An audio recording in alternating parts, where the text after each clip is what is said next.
Bharatiya Janata party के वरिष्ठ नेता, पूर्व केंद्रीय मंत्री, प्रखर प्रवक्ता, सांसद रविशंकर प्रसाद जी आपको संबोधित करेंगे। बगल में पार्टी की माननीय राष्ट्रीय प्रवक्ता साजिया इल्मी जी हैं। मेरा विनम्र निवेदन है माननीय रविशंकर प्रसाद जी से कि आपको संबोधित करें।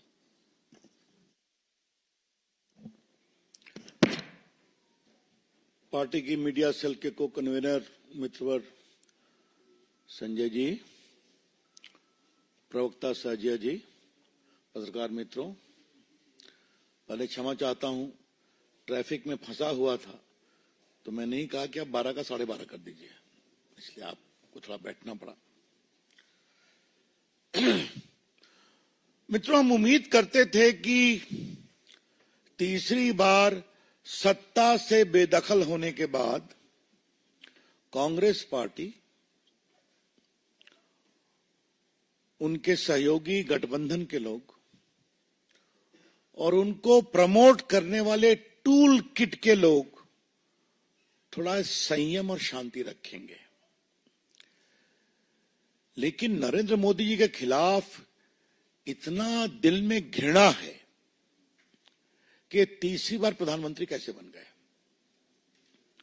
और बन तो गए तो इनको बेदखल करने की पूरी कोशिश करो।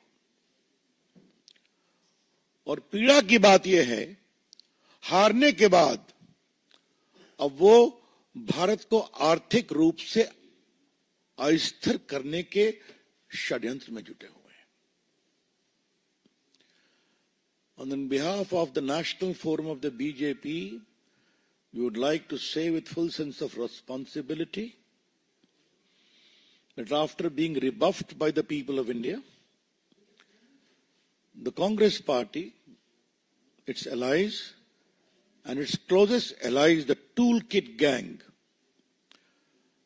have conspired together to usher in economic anarchy and instability in India. देश में आर्थिक अराजकता और आर्थिक अस्थिरता। स्वाभाविक है, Hindenburg is again at the same game. ये रिपोर्ट शनिवार को रिलीज होती है, रविवार को हल्ला मचता है ताकि सोमवार को पूरे कैपिटल मार्केट को अस्थिर कर दिया जाए। थोड़ा इसके बैकग्राउंड को समझना जरूरी है। भारत की अर्थव्यवस्था बहुत तेज गति से बढ़ रही है, इस पर चर्चा हम लोग कर चुके हैं। क्या वर्ल्ड बैंक, क्या मूडीज, क्या अदर्स, सबों ने भारत की ग्रोथ रेट को बहुत अप्रिशिएट किया है। भारत में one of the highest global FDI आए हैं। भारत में इंस्टीट्यूशनल इन्वेस्टर भी हैं, छोटे इन्वेस्टर भी हैं, जो अपने इन्वेस्टमेंट के रिटर्न से बहुत खुश हैं। India is a safe, stable and promising market in the shares as well. SEBI का काम क्या है? सेबी को उसकी कानूनी जिम्मेवारी है कि ये मार्केट ठीक चले। और जो मित्र इसको फॉलो करते हैं, आपको मालूम है कि सेबी एक्ट में सुनवाई का प्रावधान है, निर्णय होता है, उस निर्णय के खिलाफ एक अपील का भी प्रावधान है, जहां जजेस भी बैठते हैं, हाई कोर्ट के चीफ जस्टिस या सुप्रीम कोर्ट रिटायर्ड जज, और उसके खिलाफ एक अपील का प्रावधान सुप्रीम कोर्ट में भी है। तो एक पूरा स्टैट्यूटरी स्ट्रक्चर है कि भारत के कैपिटल मार्केट को किस तरह से मैनेज किया जाए। अब मैं एनआरकी के कुछ उदाहरण आपको देना चाहता हूं। मैंने जानबूझ के जिम्मेवारी से इकोनॉमिक एनआरकी के शब्दों का प्रयोग किया है। पहले हिडनबर्ग की रिपोर्ट आई थी, आपको मालूम है। उसकी डेट आपको मालूम है कि जनवरी में ऑर्डर आया था सुप्रीम कोर्ट का। 24 में 22 इंक्वायरी कंप्लीट हो गई थी, बाद में एक और कंप्लीट हो गई। तो वो एक लीगल प्रोसेस है जो सुप्रीम कोर्ट के आदेश से चला है। अच्छा होता जो राजीव गांधी और कांग्रेस के लोग जेपीसी की बात करते हैं, बड़े वकीलों की फौज है उनके साथ, तो पेश हो जाते उसी में, इंटरवेन करते उसमें, कुछ नहीं किया। उसके बाद हिंडनबर्ग को नोटिस दी जाती है जुलाई में कि आपने जो आरोप लगाया कानून के विरोध में, आप जवाब दीजिए। हिंडनबर्ग ने वो रिपोर्ट बकायदे वो नोटिस अपने वेबसाइट पर भी दी है, जिसमें उनको नोटिस क्यों भेजी गई है वो भी कारण है। उसका जवाब देने की बजाय अब ये फ्रंट खोला गया है। मैं फिर रिपोर्ट कर रहा हूं कि जब हिंडनबर्ग के खिलाफ बकायदे सेबी ने एक नोटिस किया जुलाई में, अपनी पूरी इंक्वायरी कंप्लीट करने के बाद, जो सुप्रीम कोर्ट के जुरिसडिक्शन में हुई थी, उनके आदेश के कारण हुई थी, तब अपने बचाव के पक्ष में कोई जवाब दिए बिना उन्होंने अटैक किया है, बेसलेस अटैक, जिसका जवाब एक ग्रुप ने दिया है, हमें कुछ नहीं कहना है। जिसका जवाब सेबी के चेयरपर्सन ने दिया, उनके परिवार ने दिया, हमें कुछ नहीं कहना है। जिसका जवाब सेबी ने भी दिया है। लेकिन कुछ बातें आज हम उठाना चाहते हैं। हिंडनबर्ग में किसका इन्वेस्टमेंट है आपको मालूम है? जॉर्ज सोरोस का। यह महाशय कौन है जो भारत के खिलाफ नियमित प्रोपेगेंडा चलाते हैं? इंडिया डेमोक्रेसी नहीं है, इंडिया सेफ नहीं है, वगैरह वगैरह। और इस हद तक है कि मोदी के पूरे सत्ता को बदलना चाहिए, आह्वान किया था जनता से। ये वहां मेन इन्वेस्टर है।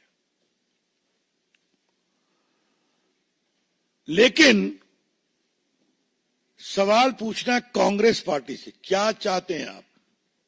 चाहते क्या है आप? देश मोदी के से नफरत करते हुए कांग्रेस पार्टी आज हिंदुस्तान से नफरत करने लगी है।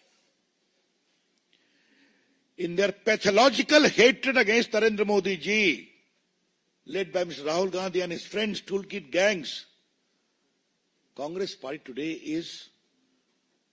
has developed a hatred against India itself. अगर भारत का स्टॉक मार्केट गड़बड़ाएगा तो स्मॉल इन्वेस्टर्स परेशान होंगे कि नहीं?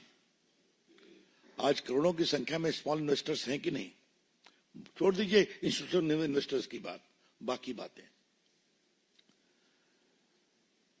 कांग्रेस पार्टी क्या चाहती है? भारत को वही कंट्रोल राज में ले आया जाए, नेहरू जी के समय वाला, जब भारत को दाने दाने के लिए परेशान होना पड़ा था कि उनकी सरकार नरसिम्हा राव के प्राइम मिनिस्टरशिप में भारत को ओपन करना पड़ा था, एफडीआई में, एफआईआई में। क्या वहीं जाना चाहते हैं क्या? टूल किट वालों को तो कोई मतलब नहीं हिंदुस्तान के विकास से। उनको तो हम जवाब देते हैं और देते रहेंगे, वो कभी सफल नहीं होंगे। लेकिन कांग्रेस पार्टी को क्या हो गया है, जिसने 55 साल तक देश में राज किया है? क्या मतलब है इसका? मतलब कहीं से कोई चिट मिल जाए। कांग्रेस पार्टी की पॉलिटिक्स में एक टूलकिट पॉलिटिक्स है, दूसरा है चिट पॉलिटिक्स। परीक्षा में तो चिट मिलती है, कार्रवाई भी हो रही है, लेकिन कांग्रेस पार्टी, उनके नेताओं को जो चिट मिलती है उसका क्या किया जाए? कभी राफेल की चिट मिल गई तो लगे हिंदुस्तान में घूमने, वो सुप्रीम कोर्ट से हारे, माफी मांगना पड़ा, कंटेम्प्ट हुआ उनके खिलाफ। फिर एक दूसरी चिट मिल गई, हिंडनबर्ग की पहली रिपोर्ट, वो चिट मिल गई। उसमें सुप्रीम कोर्ट ने, मैंने बताया कि 24 में 23 इंक्वायरी कंप्लीट हो गई। अब हिंडनबर्ग को जुलाई में नोटिस की गई है, तो फिर ये काउंटर प्रोडक्ट हुआ। अब ये चिट पड़ गई, जेपीसी लाओ, इंक्वायरी कराओ। मतलब भारत के पूरे स्टॉक मार्केट को क्रैश कराओ, छोटे इन्वेस्टर्स के पूंजी निवेश को समाप्त कराओ, भारत में कोई आर्थिक निवेश न हो विदेश का, एफआईआई और एफडीआई, वो सबको रोको, because Indian investment scenario is not a safe position. यह है इनकी सोच। मैं कांग्रेस के पुराने नेताओं से कहूंगा, जिन्होंने भारत को खोलने में काम किया था, इकोनॉमी को, कि कब तक आप खामोश रहेंगे? जब चमन उजड़ जाएगा, लेकिन चमन उजड़ेगा नहीं। मुझे बहुत गर्व है कि आज भी भारत का स्टॉक मार्केट स्टेबल है, आज भी। पिछली बार तो जब ये हुआ तो 2 दिन में रिकवर कर गया, और सुप्रीम कोर्ट की इंक्वायरी आई तो और रिकवर कर गया। लगता है भारत के स्टॉक इन्वेस्टर्स हिंडनबर्ग और कांग्रेस के मिली भगत को समझ गए हैं, इसलिए आज भी कोई गड़बड़ नहीं है। हम भारत के स्मॉल इन्वेस्टर्स को सैल्यूट करना चाहते हैं कि भारत के खिलाफ इस सुनियोजित षड्यंत्र पर वो विश्वास नहीं किए। Salute to them. दूसरी बात हमको कहनी यह है कि जो पूरी टाइमिंग है, टाइमिंग का मतलब क्या है? सेशन खत्म हुआ, शनिवार को आया, रविवार को हल्ला शुरू हुआ, और आज मंडे है। तो 2+2 को 4 किया जाए, और इसके पहले जुलाई में हिंडनबर्ग को सेबी की नोटिस जाती है, आप जवाब दो। तो एक शब्द है, लीगल शब्द है, there is too many suspicious circumstances surrounding this। कई संदेहास्पद परिस्थितियां हैं इसके पीछे। जनवरी में सुप्रीम कोर्ट के आदेश, 22 इंक्वायरी कंप्लीट, एक और कंप्लीट हो गई 23।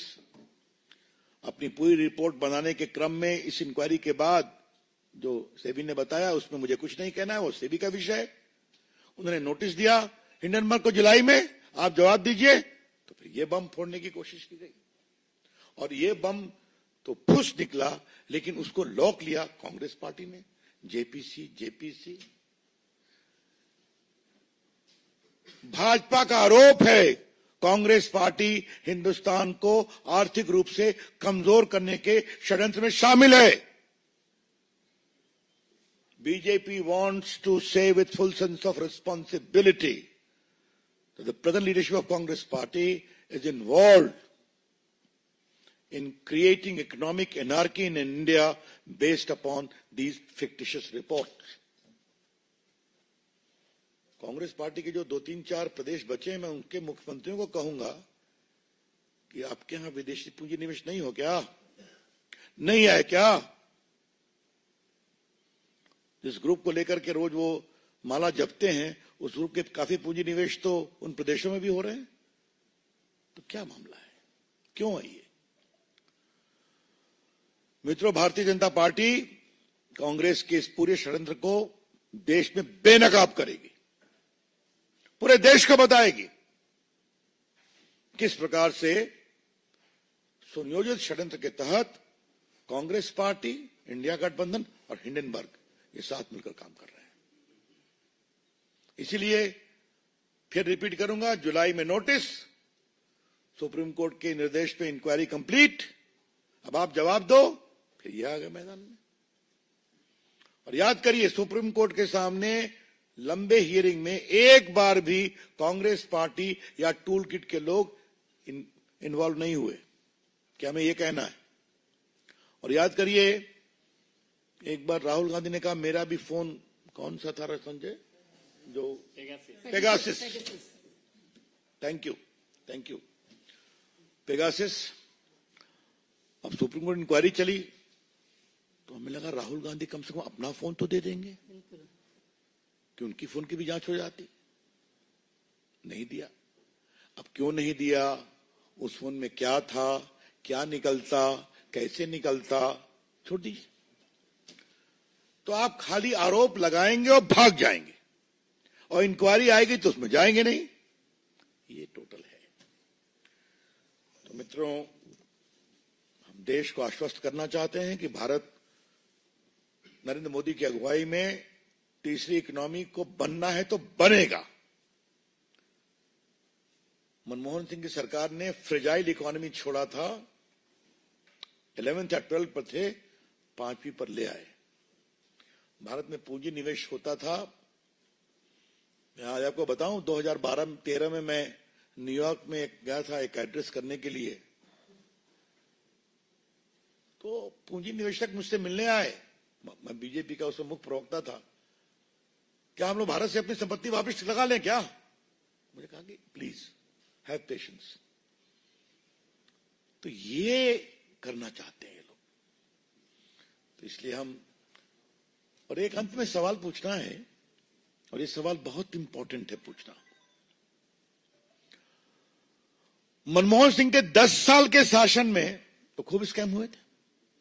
2G स्कैम, कोयला स्कैम, कॉमनवेल्थ स्कैम, अंतरिक्ष देवा स्कैम, उसमें पूंजी निवेशक विदेश के थे। Augusta Westland. उस समय ऐसी रिपोर्ट क्यों नहीं आती थी? मैं फिर रिपोर्ट करूंगा। उस 10 साल के शासन में इतना अधिक घोटाले, घपले, स्कैम हुए, जिसमें कई विदेशी इन्वेस्टर्स भी इन्वॉल्व थे, उनका पैसा इन्वॉल्व था। उस समय से रिपोर्ट क्यों नहीं आती थी? यही दिखाता है टूल किट क्या है, कांग्रेस पार्टी का षड्यंत्र क्या है, और भारत को कमजोर करने की मंशा क्या है।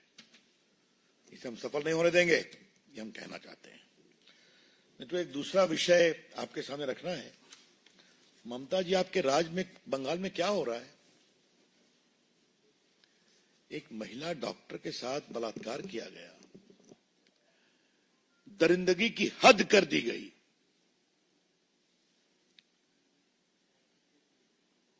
और वहां क्या फेयर इन्वेस्टिगेशन होगा क्या? आज मेरे पास सब है कि जो कमेटी बने उसमें साइकियाट्रिस्ट भी हैं। वहां के डॉक्टर कह रहे हैं कि वो रात में आराम करने क्यों गई थी ऊपर में, तो 2 बजे अगर किसी का शिफ्ट खत्म होगा तो जाएंगे नहीं क्या? हमारा आरोप है कि कुछ टीएमसी के समर्थकों को भी डाल दिया गया है उस कमेटी में, और किसी को पकड़ करके खड़ा किया गया है, वो एनजीओ एक्टिविस्ट है। और एक खबर भी चलाई जा रही है, मैंने पढ़ा अखबार में कि उसने 4 शादियां की, 3 डाइवोर्स हो गया, एक। क्या मतलब है? इतने गंभीर, आज देश भर के डॉक्टर आज धरने पर हैं, और वहां तो सारी महिला डॉक्टर, बाकी लोग सड़कों पर हैं। ममता जी, आपकी सरकार में तो विपक्ष को जो होता है हम जानते ही हैं, चुनाव में तो होता है जानते ही हैं। मैं कई बार आपसे बात कर चुका हूं। क्या वहां की डॉक्टर बेटियों के साथ बदसलूकी पर भी ये कहा जाएगा? हा? जो बंगाल में हो रहा है वो सरकारी आतंक का खौफनाक सच है।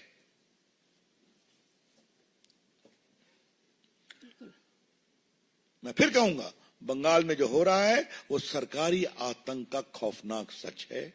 जो एक डॉक्टर के साथ बदसलूकी से जो बलात्कार हत्या हुआ, आप उसकी ठीक से पोस्टमार्टम नहीं कराते हैं, आप इंक्वेस्ट रिपोर्ट ठीक से नहीं बनाते हैं।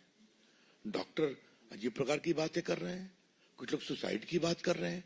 क्या मतलब है इसका? कम से कम मरे हुए को भी न्याय नहीं देने की कोशिश करोगे? बिल्कुल। हम डिमांड करते हैं सीबीआई इंक्वायरी, जो वहां की भाजपा ने कहा है।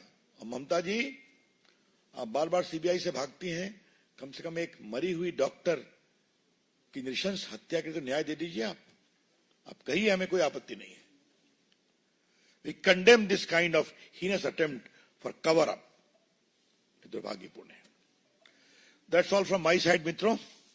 Open to questions. If I may add, Ravi ji, with your kind permission, and Sanjay ji, all of the BJP, India, Indians, and our financial markets have rejected the toolkit gear of Tukde Tukde gang, which includes the Congress Party, Uncle Soros, Uncle Sam. When I say Uncle Sam, I don't mean America, but you know which uncle I'm talking about. And totally rejects and condemns all the measures that have been taken by this cabal to stop and prevent the economic progress of our country. You see how the stock market has reacted. You see how strong our financial markets are. And we will not let anybody come in the way of our goal to have a Viksit Bharat. Let's take questions now. Any question? Guide करिए आप.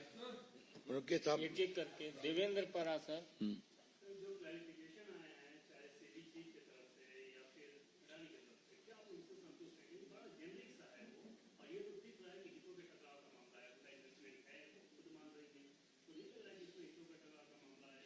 देखिए, उनका statement आपने भी पढ़ा है, बहुत अनुभवी पत्रकार हैं देश के, मैंने भी पढ़ा है.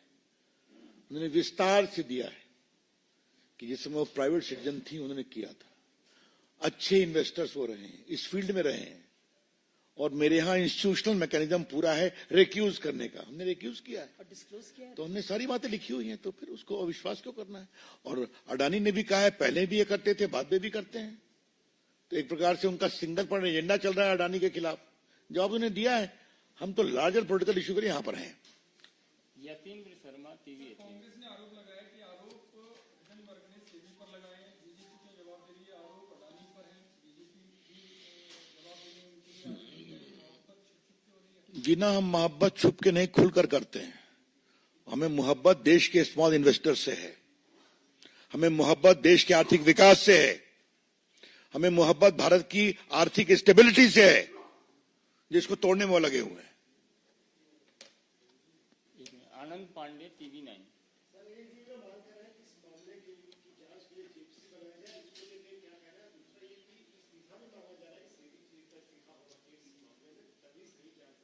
ऐसा है, इस्तीफा तो मांगते ही रहते हैं, जेपीसी मांगते ही रहते हैं. कहीं कुछ हो जाए जेपीसी, पहले सच्चाई तो आनी चाहिए. आज वो सच्चाई हमने रखने की कोशिश की है और उनके षड्यंत्र का पर्दाफाश किया है. Piyush India TV. Why JPC? No, why JPC? That means any Tom, Dick and Harry sitting in foreign country will seek to destabilize India, and they will say JPC. They will belittle India's investors. They will belittle in India's stock market. That is their game. JPC's demand is a sham. Okay? मैं इसको हिंदी में बोल दूं क्या? JPC की मांग एक sham है. जेपीसी कार्रवाई चले, भारत की अर्थव्यवस्था कमजोर पड़े, भारत में पूंजी निवेश ध्वस्त हो, भारत में शेयर बाजार हिले, कमजोर हो, छोटे इन्वेस्टर परेशान हो, ये उनकी मंशा है. तो जेपीसी मांगना अपने आप में एक शैम है, इसलिए सच्चाई को जानना जरूरी है. रविकांत राय टाइम्स नाउ भारत. राहुल गांधी ने सेबी पे अडानी पे तो बहुत सारे आरोप लगाए, लेकिन राहुल गांधी पर बांग्लादेश के एक पत्रकार सलाउद्दीन ने आरोप लगाया कि बांग्लादेश में जो कुछ भी होने वाला था वो राहुल गांधी को पता था. वो खालिदा जिया के बेटे से लंदन में मुलाकात किए थे. अगर कांग्रेस पार्टी इसका खंडन करती है तो मैं सबूत देने के लिए तैयार हूं. अब ये एक नई बात है, मुझे मालूम करना पड़ेगा. मुझे इस पर, यह बहुत गंभीर मामला है और ये भारत की विदेश नीति से भी संबंधित है. मैं राहुल गांधी की तरह गैर जिम्मेवार नहीं हूं कि विदेश में जाकर भारत के विदेश नीति को कमजोर करता हूं. वो भारत के विपक्ष के नेता हैं, उन पर एक आरोप लगा है, इसको देखना पड़ेगा, फिर टिप्पणी की जाएगी. Shailendra DD.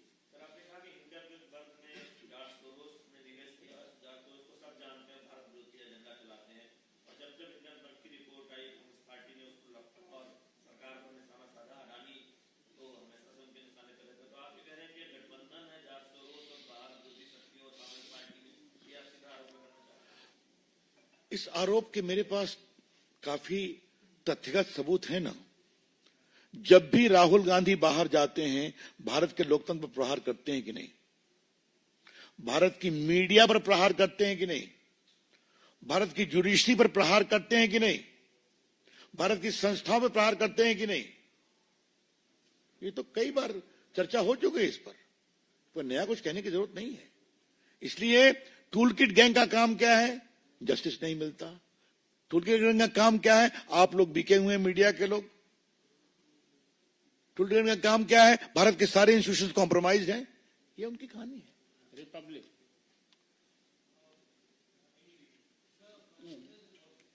Sorry.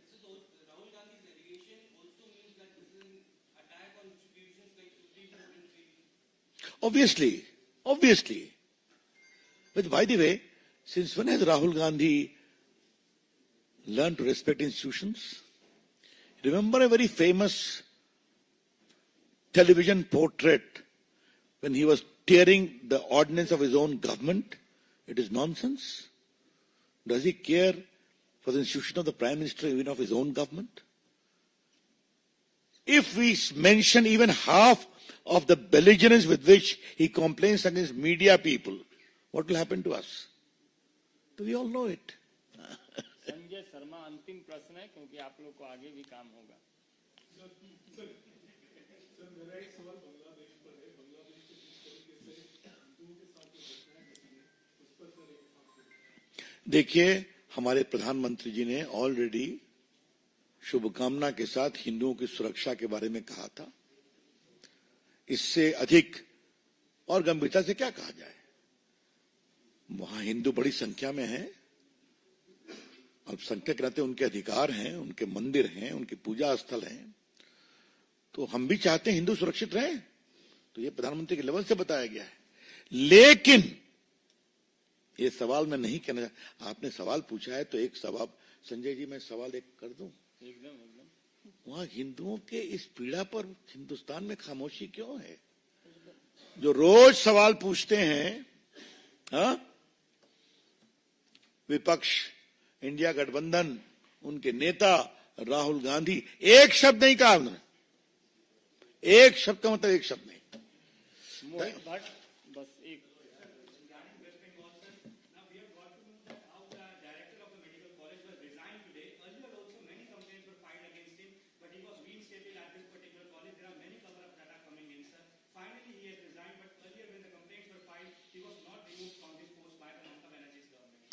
Obviously, he has patronage. As simple as that. And when the patronage became too heavy to handle, he was meant to resign. लेकिन मैं भी पॉलिटिकल बात नहीं कर रहा हूं।